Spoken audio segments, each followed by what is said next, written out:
नमस्कार, बहुत स्वागत आपका 3 के तड़का में। मैं हूं आपके साथ श्रुति श्रीवास्तव और इस वक्त की बड़ी खबर आपको बताते चले कि बांग्लादेश की प्रधानमंत्री शेख हसीना का इस्तीफा सामने आया है। हिंसा के बाद शेख हसीना ने इस्तीफा दिया। सूत्रों के हवाले से बड़ी खबर आपको बता रहे हैं। शेख हसीना की खबर यह भी निकल कर आ रही है सामने की ढाका छोड़ने की तैयारी में है। हसीना की पार्टी के बड़े नेता ने देश छोड़ दिया है। कुछ देर में सेना की प्रेस कॉन्फ्रेंस होगी।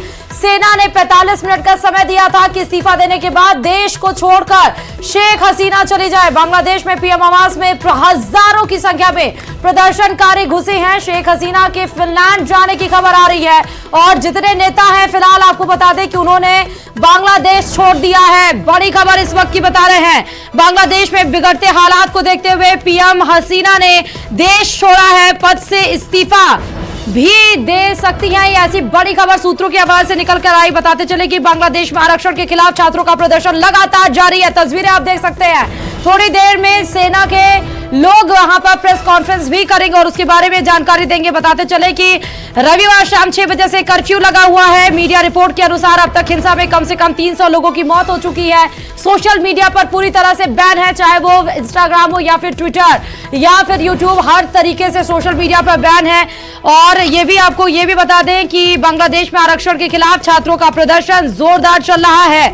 यहाँ रविवार यानी कि संडे से ही शाम 6 बजे से कर्फ्यू लगा हुआ है। एक मीडिया रिपोर्ट के अनुसार ये भी निकल कर आया कि हिंसा में कम से कम 300 लोगों की मौत हो चुकी है और इस संबंध में कोई आधिकारिक बयान फिलहाल जारी नहीं किया गया था। लेकिन इस बीच में शेख हसीना को सेना की तरफ से कहा गया कि आप अपने पद से इस्तीफा दे दिए क्योंकि सिचुएशन आपसे कंट्रोल नहीं हो रही है। और अब ये आ रहा है सूत्रों के हवाले से खबर कि बांग्लादेश से इस वक्त की सबसे बड़ी खबर है। अपने पद से इस्तीफा देने के बाद शेख हसीना को सेना की तरफ से 45 मिनट का समय दिया गया देश को छोड़कर जाने के लिए और देश को छोड़कर फिनलैंड जाने की खबर आ रही है। बताते चले कि इनके जो अधिकारी थे उन्होंने देश छोड़ दिया है। थोड़ी देर में बांग्लादेश की सेना प्रेस कॉन्फ्रेंस करेगी और उसमें पूरी बाबत जानकारी दी जाएगी।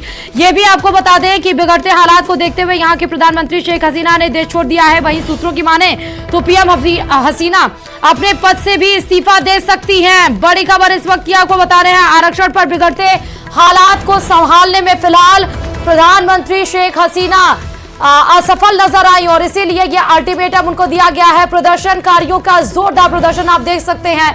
पीएमओ हाउस में बताया जा रहा है कि हजारों की संख्या में यहां पर प्रदर्शनकारी प्रवेश कर गए हैं। ये आपको तस्वीरें दिखा रहे। थोड़ी देर में प्रेस कॉन्फ्रेंस होगा और उसमें देखना होगा कि सेना के जो जवान है यानी कि जो सेना की तरफ से प्रेस कॉन्फ्रेंस की जाएगी उसमें क्या कुछ ब्रीफिंग दी जाती है। फिलहाल ये बड़ी खबर आपको बता रहे हैं। इससे पहले इस तरह की तस्वीरें निकल कर आई थी पड़ोसी देश श्रीलंका की और इसके बाद अब बांग्लादेश की ये खबर बेहद ही चिंताजनक, जहां पर आरक्षण को देखते हुए बिगड़ते हालात। रविवार शाम से वहां पर कर्फ्यू के हालात भी मतलब कर्फ्यू लगाया गया था। 300 लोगों के मारे जाने की इस प्रदर्शन में खबर भी निकल कर आई। आधिकारिक पुष्टि हालांकि नहीं बताई गई। सोशल मीडिया पर पूरी तरीके से टोटली बैन कर दिया गया। एक तस्वीर हम आपको दिखा रहे हैं, लगभग वो जो ली गई है हेलीकॉप्टर, जहां पर शेख हसीना और उनके अधिकारियों के बांग्लादेश के छोड़ने की खबर।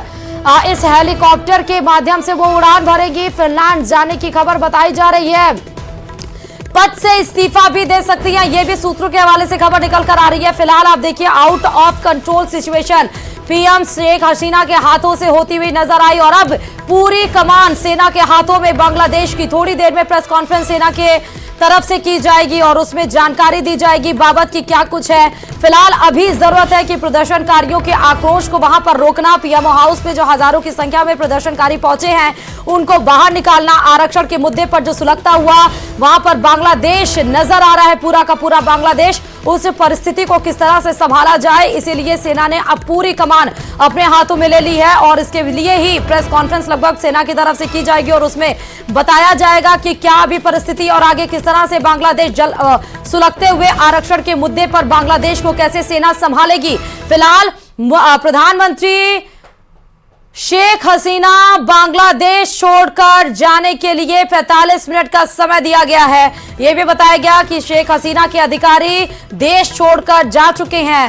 फिनलैंड जाने की खबर आ रही है। यही वो हेलीकॉप्टर है बांग्लादेश का, जहां आप देखिए 2 गाड़ियां और उसके बाद दूसरी तस्वीर प्रदर्शनकारियों की। आरक्षण पर सुलगता हुआ बांग्लादेश, कोई एक जगह नहीं, गाड़ियों को आग लगा दी गई, गाड़ियों को आग के हवाले किया गया। जो पब्लिक प्रॉपर्टीज है उसको किस तरह से बर्बाद किया जा रहा है। एम्बुलेंस में तोड़फोड़, तमाम गाड़ियां हजारों की संख्या में लाठी डंडों के साथ प्रदर्शनकारी सड़क पर उतरते हुए आपको नजर आ रहे हैं। हालात बद से बदतर होते हुए नजर चले आए, यानी इनको कंट्रोल करने के लिए कोई नहीं फिलहाल उतर रहा है, या फिर यूं कहें क्या उतरने के बाद भी वहां पे परिस्थिति आउट ऑफ कंट्रोल नजर आ रही है। पीएमओ हाउस के अंदर एंटर करते हुए हजारों की संख्या में प्रदर्शनकारी आपको इस तस्वीर में, जो कि एक बहुत बड़े सवाल की तरफ और एक चिंताजनक स्थिति की तरफ इंगित करती हुई नजर आ रही है। यह आपको तस्वीरें सीधे दिखा रहे हैं। दूसरी तस्वीर बहुत अहम कि प्रधानमंत्री शेख हसीना को देश छोड़कर फिनलैंड जाने की खबर निकलकर सामने आई। अपने पद से भी इस्तीफा दे सकती हैं। 45 मिनट का समय दिया गया है। थोड़ी देर में सेना प्रेस कॉन्फ्रेंस करेगी जिसमें ब्रीफिंग दी जाएगी। बांग्लादेश आपको आरक्षण के मुद्दे पर सुलगता हुआ फिलहाल नजर आ रहा है। बड़ी खबर इस वक्त की आपको बता रहे हैं बांग्लादेश से।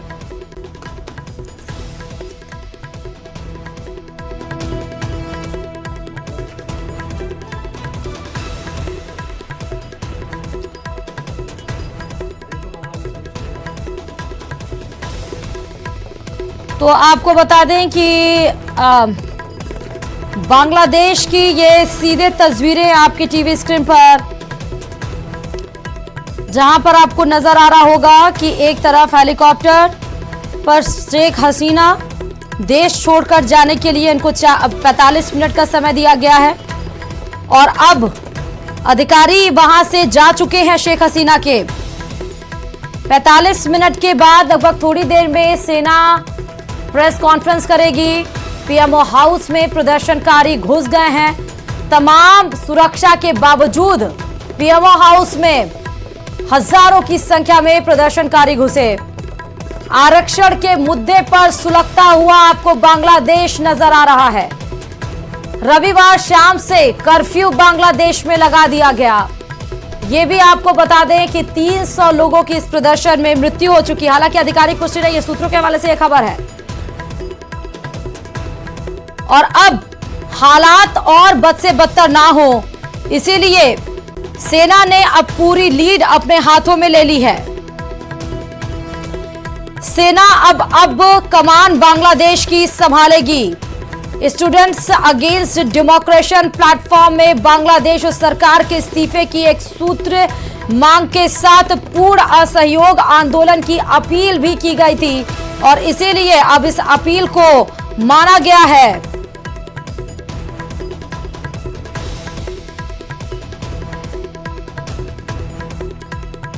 लाइव अपडेट्स अगर आपको बताते चले तो उसमें खबर यह है कि प्रथम आलो अखबार की रिपोर्ट के मुताबिक बांग्लादेश की प्रधानमंत्री शेख हसीना सैन्य हेलीकॉप्टर से भारत के लिए रवाना हुई। वह अपने पद से इस्तीफा दे रही है और अब कमान सेना संभालने वाली है। बांग्लादेश की अर्थव्यवस्था को कर्फ्यू और इंटरनेट ब्लैकआउट के कारण $10 बिलियन का नुकसान भी हुआ है। ढाका ने सोमवार से 3 दिनों के लिए बैंकों समेत सरकारी और निजी कार्यालयों को फिर से बंद कर दिया है। मोबाइल इंटरनेट सेवाएं बांग्लादेश में फिलहाल अभी के लिए बिल्कुल बाधित है। एएफपी ने यह भी बताया कि बांग्लादेश में मरने वालों की कुल संख्या कम से कम 300 हो गई है। रविवार को सरकार विरोधी प्रदर्शन में एक ही दिन में 94 लोगों की मौत की खबर आई थी, लेकिन आंकड़ा 300 तक बताया जा रहा है। बांग्लादेश में बढ़ते तनाव के बीच भारत ने आपातकालीन फोन नंबर भी जारी कर दिया। एडवाइजरी भी जारी की गई थी। आपको बड़ी खबर बता रहे हैं इस वक्त की बांग्लादेश में प्रदर्शनकारी छात्रों ने प्रधानमंत्री शेख हसीना पर इस्तीफे देने का दबाव बनाने के लिए देशव्यापी कर्फ्यू की अवहेलना करते हुए 5 अगस्त को राजधानी ढाका तक मार्च निकालने का आह्वान किया और इसमें लोगों से भी शामिल होने की अपील की गई। सरकार के खिलाफ बढ़ते विरोध प्रदर्शन के बीच बांग्लादेश रेलवे में हिंसा प्रभावित एरिया में सभी सेवाओं को निलंबित कर दिया है। सरकार के खिलाफ बढ़ते विरोध प्रदर्शन के बीच बांग्लादेश रेलवे ने हिंसा प्रभावित एरिया में सभी सेवाओं को निलंबित कर दिया। बांग्लादेश में हो रहे संघर्ष को कंट्रोल करने के लिए सरकार ने 5 से 7 अगस्त तक 3 दिन की छुट्टी की घोषणा भी की। वहीं छात्र नेता आसिफ महमूद ने प्रदर्शनकारियों से लड़ाई के लिए तैयार रहने को भी कहा। उन्होंने कहा, यानी कि आसिफ महमूद ने, कि लाठियां तैयार करो और बांग्लादेश को आजाद कराओ। राष्ट्रव्यापी असहयोग आंदोलन के बीच ढाका में हजरत शाहजलाल इंटरनेशनल एयरपोर्ट सहित बांग्लादेश के प्रमुख एयरपोर्ट्स रविवार यानी कि कल बीते शाम को बिना किसी व्यवधान के संचालित हुए और हिंसा के बीच सभी निर्धारित अंतर्राष्ट्रीय और घरेलू उड़ानें सुचारू रूप से चल रही हैं। आपको लाइव अपडेट्स हम इस वक्त ही बताते जा रहे हैं कि बांग्लादेश में इस समय क्या क्या हो रहा है। आवामी लीग का सोमवार यानी आज को प्रस्तावित शोक जुलूस कर्फ्यू के कारण रद्द कर दिया गया। आवामी लीग के उप कार्यालय सचिव सईम खान ने रविवार को रात पुष्टि की थी कि पार्टी ने शेख कमाल की जयंती के आधिकारिक उत्सव को भी स्थगित कर दिया गया है, क्योंकि सिचुएशन जिस तरह से नजर आ रही है। बांग्लादेश सेना ने लोगों से कर्फ्यू का पालन करने का आग्रह भी किया था, क्योंकि रविवार देर शाम से कर्फ्यू वहां पर लगा दिया गया। सेना के हेलीकॉप्टर को आप पहले तस्वीर में देख रहे हैं, जहां इसी सेना के हेलीकॉप्टर से शेख हसीना को बांग्लादेश छोड़ने के लिए 45 मिनट का समय दिया गया है। फिनलैंड जाने की खबर निकल कर आ रही है। दूसरी तरफ आप तस्वीरें उग्रकारी प्रदर्शनकारियों की नजर आ रही है। आरक्षण को लेकर वहां पर युवाओं के द्वारा जो मांग की जा रही है, उन्होंने साफ तौर पर कहा कि अगर आरक्षण की मांगों को नहीं माना जाएगा तो हम बांग्लादेश तक जोरदार प्रदर्शन करेंगे। आम जनता से भी हामिद की तरफ से ये अपील की गई कि आप भी इस आरक्षण के मुद्दे पर आइए और एकजुट होइए। बांग्लादेश को इससे मुक्त कराना है और ये प्रदर्शन उग्र होता हुआ नजर आ रहा है। आखिरकार प्रधानमंत्री शेख हसीना को देश छोड़कर जाना ही पड़ा। पद से भी इस्तीफा देने के सूत्रों के हवाले से खबर आ रही है। फिलहाल फिनलैंड जाएंगी और सेना ने अब मोर्चा संभालते हुए अपने हाथों में पूरी कमान ले ली है। देखना होगा कि प्रेस कॉन्फ्रेंस में सेना के जवान सेना क्या कुछ ब्रीफिंग करती है बांग्लादेश को लेकर और कैसे सिचुएशन को कंट्रोल में रखती है। फिलहाल ये चिंताजनक हालात, बांग्लादेश के सभी देशों की नजरें अब बांग्लादेश पर टिकी हुई हैं। इसको लेकर राहत बचाव के लिए एडवाइजरी नंबर भी भारत की तरफ से जारी कर दिया गया था।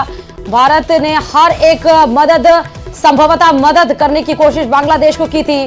भारत आ सकती है शेख हसीना, ये भी सूत्रों के हवाले से खबर है। जैसा हमने आपको बताया कि सेना के हेलीकॉप्टर से भारत आ सकती हैं प्रधानमंत्री शेख हसीना। बड़ी खबर इस वक्त की बांग्लादेश से, चिंताजनक हालात बांग्लादेश में इस समय लग रहे हैं। सिचुएशन यहां पर अभी सबसे गंभीर यही है कि प्रदर्शनकारियों को किसी भी तरीके से रोका जाए।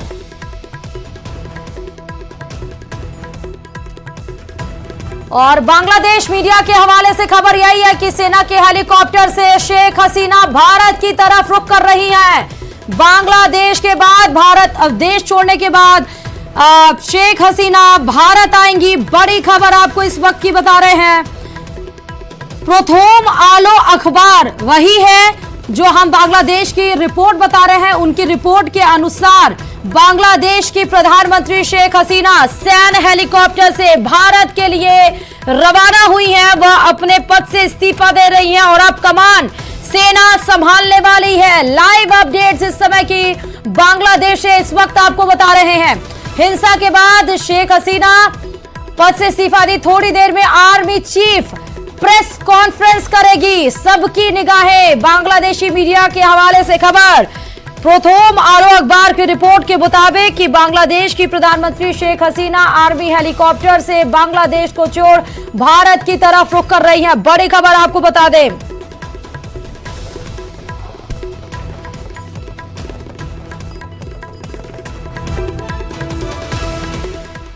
और अब आपको राजस्थान के पाली से बड़ी खबर बताते चले, जहां तेज बारिश से जनजीवन प्रभावित हुआ है। नेशनल हाईवे पर पानी से कटाव भी हुआ है। तेज बहाव के चलते लालपुरा के पास हाईवे कट गई है। बड़ी खबर आपको पाली से बता रहे हैं। झमाझम बारिश ने जनजीवन अस्त व्यस्त कर दिया है। नेशनल हाईवे पर पानी से कटाव देखा जा रहा है, यानी कि तेज बहाव के चलते लालपुरा के पास हाईवे कट गया है।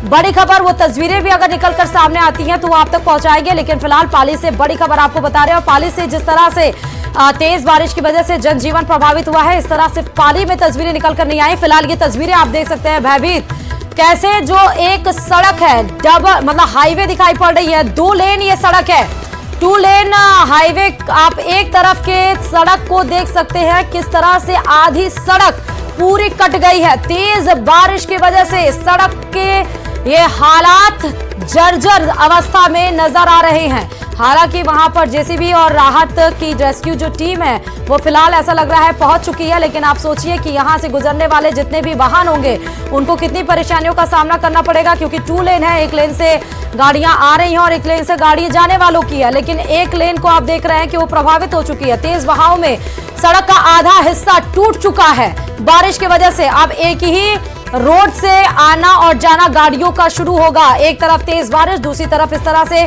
जर्जर सड़क के हालात बेहद ही चिंताजनक। बह गई हाईवे, ऐसे कंस्ट्रक्शंस को काम किया गया है वहां पाली पर। ये दिखा रहा है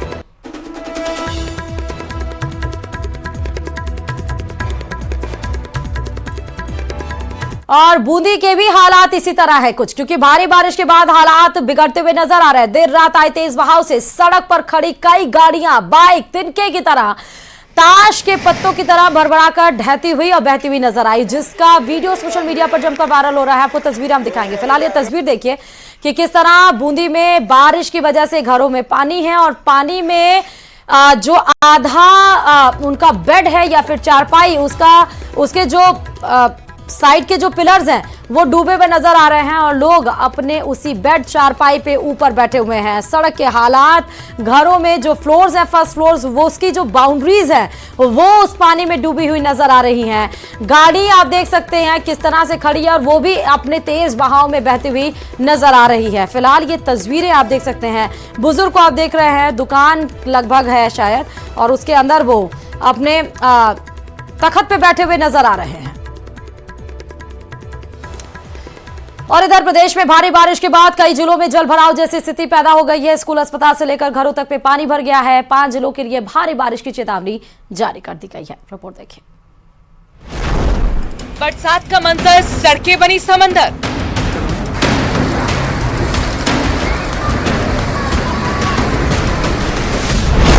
बादलों की दहाड़, मुसीबत की बाढ़।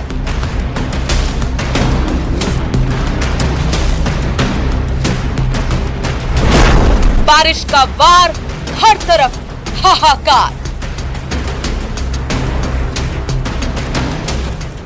बारिश और बाढ़ से करीब करीब आधा हिंदुस्तान बेहाल है। बादल फटने और जमीन खिसकने से हालात जानलेवा हो गए हैं। राजस्थान से लेकर केरल तक आसमानी आफत जारी है। उत्तराखंड और हिमाचल प्रदेश में जगह जगह पहाड़ से पत्थर गिरने से सड़कों का सैकड़ों गांव और शहरों से संपर्क टूट गया है। और जम्मू कश्मीर में तो हालात ऐसे बन गए हैं कि लोगों से बिना जरूरत बाहर निकलने और नदी झील के पास जाने से मना किया गया है। राजस्थान में भी सोमवार के लिए 5 जिलों में भारी बारिश का अलर्ट जारी किया गया है, तो वहीं कई जिलों में बारिश से बाढ़ जैसे हालात पैदा हो गए हैं। बात जैसलमेर जिले की करें तो मूसलाधार बारिश से शहर में 6 इंच पानी तक भर गया है। बरसात के बाद ग्रामीण इलाकों में पानी इकट्ठा हुआ तो नदी के रूप में बहकर शहर में घुस रहा है। वहीं लगातार बारिश के चलते कोटा और सरहदी इलाके की नदियां उफान पर हैं। खातोली पार्वती नदी के उफान के चलते राजस्थान और मध्य प्रदेश के बीच संपर्क कट गया है और स्टेट हाईवे 70 बंद हो गया है। वहीं चंबल की ओर काली सिंध नदियों में भी पानी की आवक लगातार बढ़ रही है। दूसरी ओर केकड़ी में बारिश के चलते हालात इतने बिगड़ गए कि एसडीआरएफ की मोर्चा संभालना पड़ा। संभावित हादसों की आशंका को देखते हुए जलभराव वाले इलाकों से लोगों को बाहर निकाला गया और उन्हें सुरक्षित स्थानों पर पहुंचाया गया। बाढ़ की वजह से कई गांवों में कच्चे मकान धराशायी हो गए, तो वहीं कई मवेशियों की मौत भी हो गई है। बात जोधपुर की करें तो तेज बारिश के बाद बड़ा हादसा हो गया। जिले के बोरा नाडा इलाके में एक फैक्ट्री की दीवार गिरने से 10 लोग उसमें दब गए। इनमें से 3 की इलाज के दौरान मौत हुई, तो वहीं 7 लोगों का अस्पताल में इलाज जारी है। वहीं पाली में जिले भर में बारिश चल रही है। भारी बारिश के बाद शहर के कई इलाकों में बाढ़ जैसे हालात हो गए हैं। घर, दुकान से लेकर सरकारी भवन तक जलमग्न है। भारी बारिश की वजह से सड़कें तालाब में तब्दील हो गई हैं। बता दें कि रविवार देर रात से ही हो रही तेज बारिश की वजह से हाहाकार मचा हुआ है। झालावाड़ जिले में बरसात का कहर जारी है। रविवार को दिन भर जिले भर में बारिश का दौर जारी रहा, तो वहीं मध्य प्रदेश में भी लगातार बारिश का दौर जारी रहने से काली सिंध नदी के जलस्तर में खासी बढ़ोतरी हुई है। काली सिंध नदी का जलस्तर लगातार बढ़ने से बांध के 4 गेट खोलकर करीब 20,000 क्यूसेक पानी की लगातार निकासी की जा रही है। बांध के गेट खोलकर पानी की निकासी होने से जिले के गागरोन इलाके की पुलिया पर पानी आ गया, जिससे आसपास के कई गांव का संपर्क जिला मुख्यालय से कट गया है। सवाई माधोपुर जिले में हो रही बारिश से बांध और तालाब में पानी आने का सिलसिला शुरू हो गया है।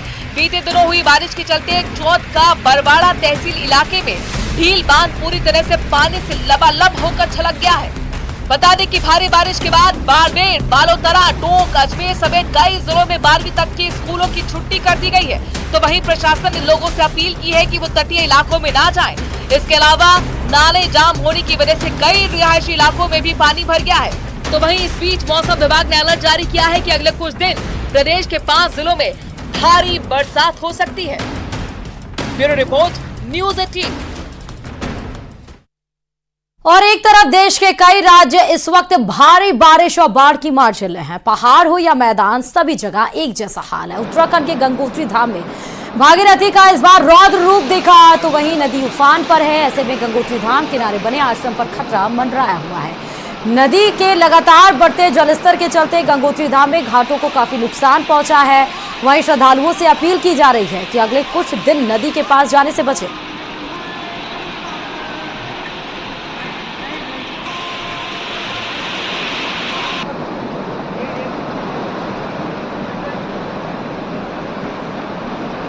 तो बारिश और बाढ़ ने किस तरह कोहराम मचाया गंगोत्री धाम में। भागीरथी का रौद्र रूप आप देख रहे हैं। हालांकि लगातार प्रशासन की तरफ से अलर्ट किया जाता है तमाम श्रद्धालुओं को कि इस दरमियान घाटों के किनारे या गंगोत्री धाम के किनारे मत जाएं, थोड़े दिन बचे रहें, क्योंकि जिस तरह तेज बहाव है कभी भी कोई भी घटना घटित हो सकती है। और इस तरह की तमाम हमने खबरें और वीडियोस जो वायरल हो रहे हैं सोशल मीडिया पर वो हमने चलाई भी। जैसे कि कांवड़िया वो कांवड़ का जल गंगा जी का जल लेने के लिए वो जा रहे थे, लेकिन वो तेज बहाव में बहते हुए चले गए। हालांकि एसडीआरएफ की टीम ने छलांग लगाकर उनको बचा लिया।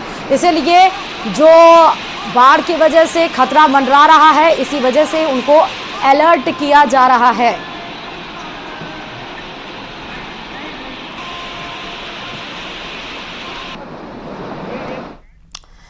और इधर केदार घाटी में रेस्क्यू ऑपरेशन लगातार जारी है। रविवार को 1300 लोगों का रेस्क्यू किया जा चुका है। हेलीकॉप्टर से 670 और पैदल रास्तों से 660 लोगों को सुरक्षित निकाला गया है। वहीं अभी भी 400 यात्रियों का रेस्क्यू करना बाकी है।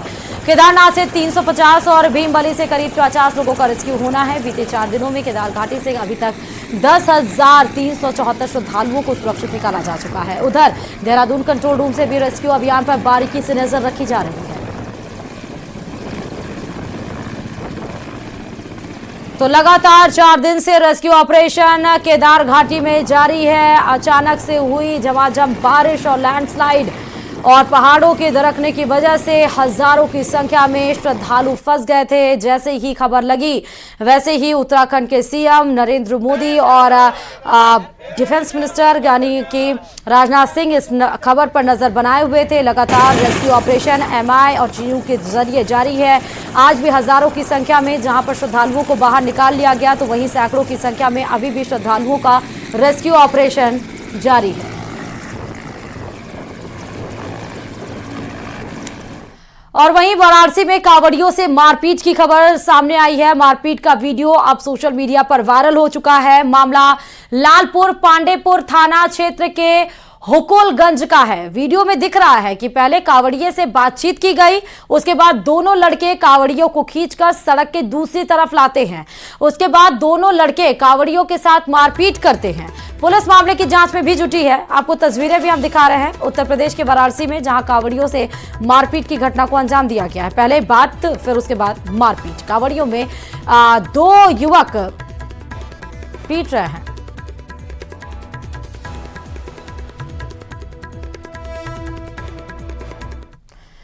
और बेंगलुरु से हैरान करने वाली खबर सामने आई है, जहां मॉर्निंग वॉक पर निकली एक महिला से छेड़खानी की गई। पूरी घटना का सीसीटीवी आ चुका है, जिसमें दिखा है कि एक महिला अपने घर के बाहर खड़ी थी, तभी पीछे से आए एक शख्स ने पहले तो उसका पीछा किया, फिर महिला से छेड़खानी करने लगा।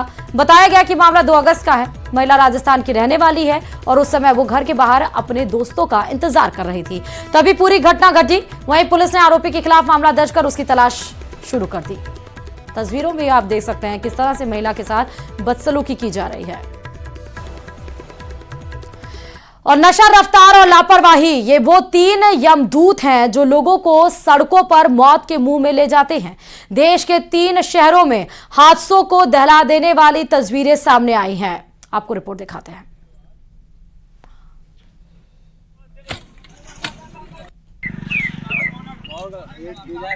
इसके पहले आप ये 12 के शाहबाद में सड़क पर खड़ी कार में अचानक आग लगने से अफरा तफरी जो मच गई उसका वीडियो देख रहे हैं। कार मालिक वार्डन शाहबाद एडीएम ऑफिस आया था, कार को खड़ी करके वो काम में अंदर चला गया, जिसके कुछ देर बाद ही कार के बोनट के भीतर से धुआं निकलने लगा। सूचना पर कार मालिक ने बाहर आकर कार का बोनट खोला, तब जाकर कार के इंजन में से आग की लपटें निकलने लग गई। मौके पर मौजूद लोगों ने वहां रखे रेत से कार में लगी आग पर काबू पाया।